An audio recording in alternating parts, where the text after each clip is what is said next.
courrier de Monseigneur Stanislas Lalanne. Une émission animée par Bruno Courtois. Monseigneur Lalanne, soyez le bienvenu dans ce studio. Je rappelle que vous êtes l'évêque de Pontoise et vous nous faites l'amitié de commenter. En fait, je partage des trésors que je reçois. Je reçois des centaines et des centaines de lettres chaque année, des milliers même.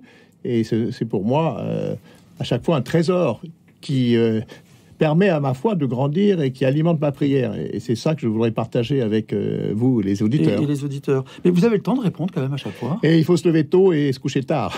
Il faut répondre court alors. Il faut répondre court. Voilà. Mais alors on va répondre court. Là cette femme, elle nous dit tout simplement dans son courrier, plusieurs fois, je me suis demandé pourquoi se voir infliger de telles épreuves. Elle est célibataire et elle vit un peu la galère, c'est-à-dire la maladie, la perte d'un proche, la perte des biens, etc., etc.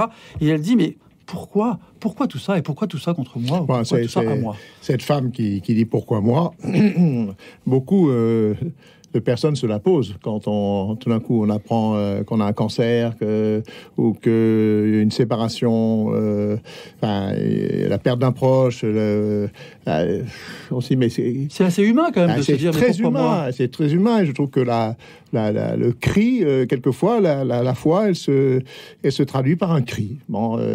Seigneur, prends pitié.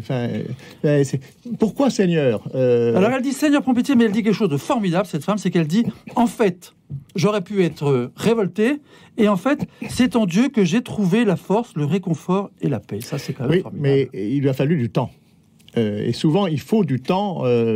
Dans une autre émission, dans une autre lettre, on a évoqué qu'il y a ce phénomène temps. Quelquefois, on n'a pas des mots pour dire l'expérience.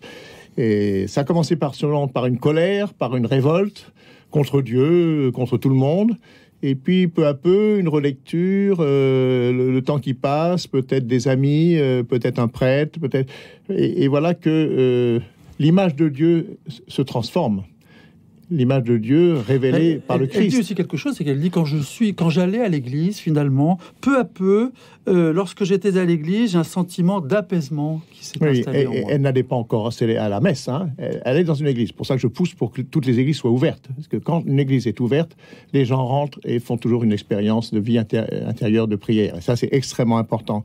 Et alors, cette colère s'est transformée en profession de foi. J'ai eu cette sensation indescriptible, proche de l'apaisement. Voilà.